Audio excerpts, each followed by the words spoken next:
sonra ortadan kaldırıldı. 1783'ten sonra yapılan baskılarla yüz binlerce insanımız Kırım'ı dalga dalga terk ettiler. Kimisi doğrudan Türkiye'ye, büyük bir çoğunluk Romanya üzerinden göçler oldu. Maalesef en büyük göç dalgalarıyla 1893 harbi dediğimiz 1877-78 Osmanlı-Rus Savaşı yıllarında maalesef hem Kırım'dan azınlık durumuna düştük hem de o 93 harbinde İstanbul'a, Yeşilköy'e kadar gelen Rus birlikleri, ondan sonra Balkanlarda çıkan isyanlar, kargaşalardan, yine Balkanlardan yüz binlerce insanımız Anadolu'ya göç etmek zorunda kaldı. İşte bizim atalarımız da Romanya'dan, Bulgaristan'dan dalga dalga göç ettiler. Hala daha bu göçler devam ediyor. İşte Kırım en son 2014'te işgal edildi. Birçok insanımız Kırım'ı terk etmek zorunda kaldı. Ukrayna'ya saldırdı Rusya geçen sene Şubat ayında biliyorsunuz. O Şubat'ta Kırım'ın kuzey bölgelerinde Kherson, Mariupol ve diğer Zaporojye bölgelerinde yaşayan bizim 20 binden fazla insanımız vardı. 30 bine yakın Kırım Tatarı vardı. Onlar yine göç etmek, evlerini terk etmek zorunda kaldılar. Kırım'da Ruslar seferberlik yapıp bizim insanlarımız askerden alınacak deyince bir sürü gencimiz Kırım'ı terk etmek zorunda kaldı. Maalesef 1783'ten beri bu belalar Kırım'ın bir türlü yakasından düşmedi. Ama bütün bunlara rağmen baktığımızda Kırım ne kadar karanlıklara düşse de, ne kadar zor durumlara düşse de bu karanlıklar içerisinde biz çok büyük kahramanlar çıkardık. İşte az önce Abdurrahman kardeşimiz ağzına sağlık gayet güzel anlattı. O 1783'ten 1883'e kadar kapkaranlık kalan, tek bir kitap bile yazılmayan, tek bir eser bile veremeyen Kırım Tatarları, işte 1883'te İsmail Gasparalı'nın çıkardığı Tercüman gazetesiyle büyük bir aydınlık yoluna girdiler. İsmail Gasparalı kendine en büyük düşman olarak cehaleti gördü. Maalesef 21. yüzyıldayız. Hala daha bizim mücadelemizde Türkiye'nin içinde bulunduğu bütün şartlarda baktığımızda aslında en büyük düşmanımızın yine cehalet olduğunu görüyoruz. İsmail Gasparalı cehalete bir öğretmen, onun anlatan bir öğretmen 1925'lerde şöyle anlatıyormuş. İsmail Gasparalı büyük bir savaşçıydı. Neyle savaşırdı diye sormuş çocuklara. Çocuklar şunu derlermiş. Hayır, o kalemiyle savaşırdı. Onun bir şiiri vardır. Ey vatan kardeşi gel sen gayrete diye başlayan. Orada der ki bir kalem 1000 kılıca hünerle galiptir der. İşte bu İsmail Gasparalı sadece Kırım'ın değil, umum Türk dünyasının aydınlanmasındaki en büyük insanlardan birisi oldu. Bugün birçok Türk dünyasının insanları, liderleri bir araya geliyorlar. Dilde, fikirde, işte birlik sloganı altında çalışmalar yapıyorlar. İşte bütün bunların temelini atan, daha 1883'lerde başladığı Kırım'da usulü cedid, yeni usulde başladığı okulları 1905'lere geldiğinde umum Türk dünyasında 20 binden fazla usulü cedidle okulları açılan büyük bir aydınlık bir insan. Yani hakikaten biz sadece bırakın ondan sonra yetiştirdiğimiz kahramanlar ve aydınları sadece İsmail Gasparalı'yla övünsek bize ebediyete kadar onunla ölmek o bize yeter. O kadar büyük bir insan. Onunla ilgili olarak Türkiye'de uzun yıllar yeteri kadar çalışma yapılmamıştı ama son yıllarda özellikle 1980'lerden sonra artan bir şeyde yapıldı. Yüzlerce çalışma var. Yüzlerce kitaplar var. Zaten uluslararası sahada da var. Bizim Emel Vakfı'nın ismailgaspral.org sitesi var. Orada makaleleri var. Hakikaten oku bitmez. Abdurrahman unuttu. Arkadaşlarımızın teşebbüsleriyle, Şerif Anran buradaki derneğimizin teşebbüsüyle burada da İsmail Gasparalı'nın üstü var, anıtı var, parkı var. Sağ olsunlar Gebze'ye de İsmail Gasparalı'nın mührünü, izini böylelikle görmüş oldular arkadaşlarımız. İsmail Gasparalı der ki bir kanatlı kuş uçmaz dedi. Yani kadının erkekle beraber cemiyet hayatında yer almadığı takdirde o cemiyetin ayağa kalkmayacağını öngördü. Kızına Alevi İslam Kadınlar Alevi diye bir dergi çıkardı. Kızı onun başyazarı oldu. Onun gazetesini çıkarırken en büyük yardımcısı eşiydi. Eşi onun hemen hep yanında, hep arkasında oldu. Onun sayesinde, onun açtığı yolda yetişen aydınlar bizim 1917 yılına geldiğimizde Kırım'da kurultay toplanacak dediğinde İstanbul'da okuyan bizim genç talebelerimiz Kırım'da önderlik ettiler. Kırım'ın her yerinde demokratik seçim yaptılar. Ve Türk tarihinde, İslam tarihinde, hatta Avrupa tarihinde, Avrupa'da bizden önce zannediyorum Finlandiya ve birkaç 3-4 tane ülke var. Ne Almanya'sı, ne İtalya'sı, ne Fransa'sı, ne diye. Şimdi yıllardır bize demokrasi dersi veren ülkelerden bahsediyorum. Bu ülkelerden hiçbirisinde kadınların seçme ve seçilme hakkı yoktu. İsmail Gasparalı'nın sayesinde 1917 yılında bizim kadınlarımız seçme ve seçilme hakkını kullandılar. Kırım Tatar Milli Kurultayı'na 5 tane kadınımız milletvekili seçildi. Şefika Gasparalı Kırım Parlamentosu'nun 4 tane kurultayın 4 tane eş başkanından birisi Şefika Gasparalı oldu. Kurultayda böyle sizler gibi delegeler Ansaray'ın salonunda milletvekiller otururken kürsüde 3 tane erkeğin yanında Şefika Gasparalı da oturduğu yerini aldı. Sadece ikinci olarak bundan bile biz Kırımlılar olarak binlerce sene övünsek, binlerce sene yetmez daha da ölebiliriz. Ki Türkiye'de de Mustafa Kemal Atatürk gibi hakikaten iyi bir önler geldi de kadınlarımıza kısa zamanda seçme ve seçilme hakkı verdiler. Zaten bugün derneğimize İsmail Gasparalı gelse, Mustafa Kemal Atatürk gelse, şuradan bir baksa hakikaten gurur duyar. Baktığımızda %80'imiz kadınlar. Biz azınlıkta kaldık. Yani o konuda zaten bir cemiyete kadınlar gelip de faaliyet başladıysa o cemiyetin sırtı yere geliyor. 2 daha 4.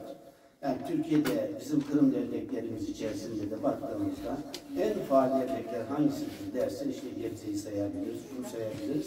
Baktığımızda bunlarda kadınların ağırlıklı olarak, aktif olarak işte yıllarca başkanlık yaptı, şimdi yönetimde sizler burada tek tek saymaya gerek yok. İşte yaptığımız hizmetleri hepimiz biliyoruz. Hakikaten baktığımızda erkekler Furkan'ı biraz daha çalışsak biz kadınlarımız bu yapıyor, gayretlerden dolayı. Ondan dolayı Allah razı olsun. Yok gerçekten bütün bunları saydığımızda işte sonra Numan Çelebicanlar çıktılar, işte bize bayrak gök bayrağı Ansaray üzerine dağıttılar. Asırlar sonra bir devlet kurmayı gösterdiler. Ama Bolşevikler geldiler, Kırım'ı tekrar işgal ettiler, Numan Çelebican'ı şehit ettiler. Daha sonra Veli İbrahim'i şehit ettiler.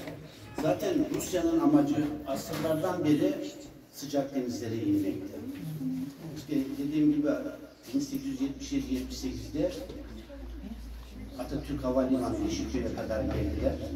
Araya İstanbul'u Ruslara kaptırmak istemeyen Avrupalılar girdiler, Rusları durdurdular. Ruslar bizim paramızla, Osmanlı Devleti'nin parasıyla oraya bir anıt diktiler. Parayı da Osmanlılar ödettiler, zafer anıtı diktiler ve gittiler. Ama aynı zamanda Kırım Hanlığı ortadan kalktıktan sonra 100 sene sonra da Karadeniz'in öbür tarafından Bayburt'a kadar Trabzon, Rize, Erzurum, Sarıkamış, Kars, Ardahan çok daha önce işgal altına girmişti, Rus işgaline. Bunlar unutmayalım arkadaşlar, 1917'de, 18'de Bolşevik ihtilali olduğunda Ruslar mecburen çekildiler. Doğu cephesi, Sarıkamış cephesi ve şeylerinde hatırlayınız. Ve Rusların hiçbir zaman Ayasofya hayali hiçbir zaman yok olmadı. Bunun birçok tarihte örnekleri var. Mesela Yapı Kredi yayınlarından çıkan Orlando Figes diye bir İngiliz tarihçinin Son Haçlı Seferi, Kırım Savaşı diye bir kitabı vardır.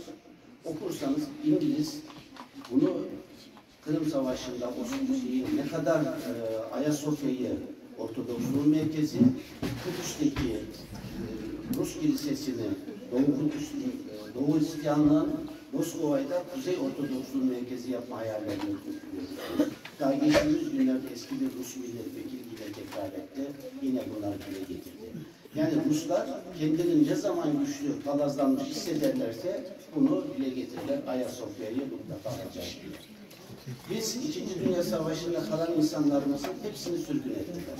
Yıllarca Türkiye'de işte Kırım Tatarları Almanlarla işbirliği yaptılar diye propaganda yaptılar. Çünkü yıllarca Türkiye'de maalesef güçlü bir Rusya'dan beslenen, Sovyetler Birliği'nden beslenen Marksist gruplar oralardaki Türkleri görmezden gelerek hala onlar maalesef hala uyanmamış birçok doğrultusu hala Rusçuluk yapıyorlar. Hala sanki Rusya sosyalist bir ülkeymiş gibi algılıyorlar. Bunu bize propaganda ettiler. Ama gerçek şuydu arkadaşlar. Stalin İkinci Dünya Savaşı'nda Türkiye'ye girmemekte büyük bir doğru hareket yaptı. O dönemde İsmet İnönü Türkiye'yi savaşa sokmadı. Çok büyük bir başarı. İyi ki girmedik. Ama savaşın sonlarında Yalta'da bizim vatanımız Kırım'da 18 Mayıs 1944'te Kırım Türklerini sürgün etti. 43 yılından itibaren Karaçaylar, Malkarlar, Çeçenler, İnguşlar yani Kırım'dan Ardahan'daki Ağızka Türklerine kadar Ardahan'ın hemen öbür tarafında kalmış olan yani Ardahanlıların o tarafta kalmış olan akrabalar onları da sürgün etti Orta Asya'ya. Niye sürgün etti? Çünkü Stalin Baklayı Kırım'da aslında Yalta Konferansı'na çıkardı. Türkiye savaşa girmedi. Dolayısıyla biz Türkiye'yi cezalandırmamız lazım. İstanbul'u Boğazlar meselesini istiyoruz. Gündeme getirelim. Kars ve Ardahan'ı geri istiyoruz dedi. Bunun üzerine Türkiye büyük bir paniğe kapıldı Rusya'nın bu tehditleri üzerine. Daha sonra biz NATO'ya girdik kendimizi korumak için. Türkiye bu sınırlarda niye işte sürdü? Bir savaş olursa, Stalin Türkiye'ye saldırırsa, sınır bölgelerinde Osmanlı Devleti'ne yardım edecek olan Türk ve Müslümanların bu bölgelerden temizlenmesini tedbir olarak göndermişti bize. Çünkü 1853-56 Kırım Savaşı'nda da benim dedemler mesela Gözdeveli'dir. Osmanlı Devleti'ne yardım ettiler. O dönemde Osmanlı Devleti'ne Kırım Savaşı'nın cephe merkezi Kırım'da aslında daha çok geniş bir savaş o.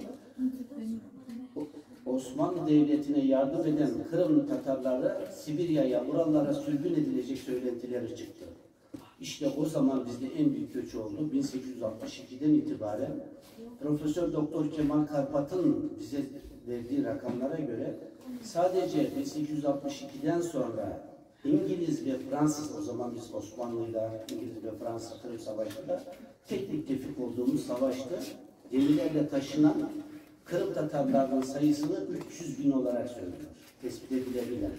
Aynı anda 300 bin. Osmanlı Devleti bize bugün Mecidiye kasabası bizim Kırım'dan gelen göçmenleri yerleştirmek için kurulmuştu. Oralarda mesela binlerce insan kendi imkanlarıyla geldi. Bu kayıtlara da yok bu göçler. Benim anne ve baba tarafım her ikisi de at arabalarıyla bugünkü Kırım-Ukrayna Savaşı'nın bulunduğu bölgelerde at arabalarıyla dönerek Lopluca'ya geldiler. Onun gibi sizler tabii ki geçmiş atalarından da gemilerle değil de at arabalarıyla Kırım'dan ayrılanlar vardır. Yani bizim başımıza ne geldiyse o müsibetlerden geldi. Ama inşallah şimdi bunu çok uzatmaya gerek yok. Burada 2014'te işgal edildi. Şimdi Rusya bir saldırı, savaş oldu. Ama çok net bir şekilde görüldü. Artık bu savaş Rusya kaybetti. Yani eninde sonunda bu savaşı Putin Rusyası kaybedecek. Yani bunun savaşın Rusya'nın kaybetmemesi için Putin'e bir mucize gerekiyor. Yani uluslararası şeyler, dünya kamuoyunu etkileyecek. İşte Trump peki ihtilal yapar da Amerika'da başa geçerse İşte İtalya'daki gibi Rusçu bir takım insanlar başa gelir de vesaire filan Ukrayna'yı desteği keserlerse belki savaşın kaybetmesi uzun sürebilir. Ama inşallah bu savaştan sonra Ukrayna'nın savaşı kazanmasından sonra, çünkü bizim birçok insanımız da Ukrayna ile beraber cephede savaşıyor. Bu savaştan beri bizim de şehitlerimiz oldu, olmaya da devam ediyor. Onlardan da Allah rahmet eylesin diyoruz. Ama belki de biz 18 Mayıs 1944 sürgününden sonra eğer Ukrayna kazanırsa 18 Mayıs 1944'teki eski haklarımızı Kırım'da yeniden elde etme imkanımız olacak. 1991'de Kırım'ın da yollar açılmıştı, biliyorduk. Ama Kırım'ın iktidarını elinde tutan yine Ruslardı. Her türlü engellemeleri çıkarıyorlardı. Ama şimdi işgalden kurtulunca Ukrayna hükümeti de söz verdi. Kırım'ın yönetimi büyük oranda bizim Kırım Tatarlarının kontrolünde olacak. İşte Ukrayna vatandaşlıkları veriliyor, diaspora kimlikleri veriliyor. Bundan sonra Türkiye'den Kırım'a gidip yerleşenler, Kırım'a iş yapmaya gidenler, Kırım'a destek etmeye gidenler, Türkiye'de geçmişte çok yardımlar yapmaya çalışıyordu ama yerel bürokrasiler, o yerel şövenist Ruslar bir türlü ayak oyunlarıyla bu projelerin hayata geçirmelerini engelliyorlardı. İşte biz de üstümüze düşen şeylerle dünya kamuoyunu, Türkiye kamuoyunu, Kırım'da neler yaşanıyor, dünyada neler yaşanıyor, bunları anlatmaya gayret ediyoruz. Bunun da en önemli şeyleri bir basın yoluyla gazetelerde yazmak, ikincisi de belgeseller çekmek. Biz de şanslıyız.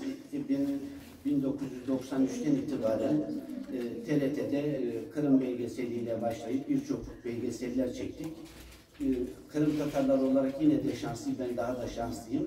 İşte bir Sinop'tan, Ayancık'tan yetenekli bir kız buldum. Onu transfer ettim. Onu transfer ederek birçok başarılı belgeselleri imza attı. Kızımızın da biyografisinde söylediği gibi hakikaten Türkiye'nin en televizyonculuk sahasında verilen en prestijli ödülünü 3 defa kazanan tek yönetmen olarak Neşe var.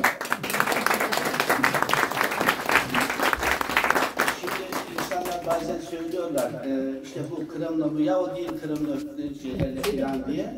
Ya Kırımlı olmak insanın kanının, dedesinin, babasının oradan gelmesi değil, önce ruhunda hissedecek. Birçok Kırımlı var. Şimdi onlara şey yapmayayım. Bazı bir sanatçı. Mesela açık net söyleyeyim. Orhan Gencebay, örnek vereyim bunu. Şimdi Orhan Gencebay ne zaman Kırımlıyım demeye başladı? Eşekten düştü. Artık o biraz sesi yok. Kimse ona maşallah demiyor. Evet. Kırımlıyım falan deyip resimlere girmeye çalışıyor. Yerlere geliyor. Bakın Kırım'da hastanede yıllar önce ameliyat oldu. Açık kalp ameliyatı. Hatırlarsınız. İşte CNN televizyonu, CNN Türk televizyonunda Yavuz Baydar vardı. O çıktı bir soru cevap canlı yayında soruyor. Ben kendisine hemen yeni internetler başlamıştı. Hemen bir soru gönderdim. Sayın Gencebay, şarkılarında hep işli, duygulu, acılar, feryatlar var. Acaba onun annesi de Tatar, babası da Tatar Kırım'da. Acaba atalarının, Kırım'da kalan akrabalarının ve geçmişte yaşadığı sürgünler, göçler, bu acıların etkisiyle mi bu şarkılar yazıyor dedim. Ve bunu sordu. Ya işte biz Karadeniz kardeşiz de bilmem ne de vesaire Kırımlıyım diyemedi. Ama bunun yanında Nesin Sipahi, Yıldız Ayhanlar her yerde biz Kırım'ı izlediler, şarkılarımızı söylediler. Benim için o Kırım daha öteydi. Onun için benim için Şerife Hanım, Neşe Hanım gibi insanlar Kırım'la ata kan bağı olmasalar da Orhan Gencebay'dan 100.000 defa daha Kırımlılardır. Onun için onlara teşekkür ediyoruz.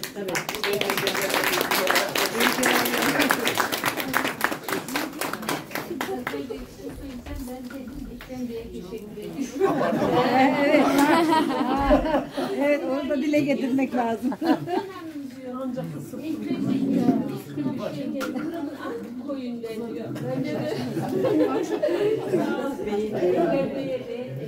Arkadaşlar pardon Ekrem Hocam. Ya, şimdi hanımlara öncelik olduğu için unuttuk yani. Herkese teşekkür ediyoruz. Güzel bir iftarcı. Hep beraber yedik, paylaştık. Başladık. Paylaştık.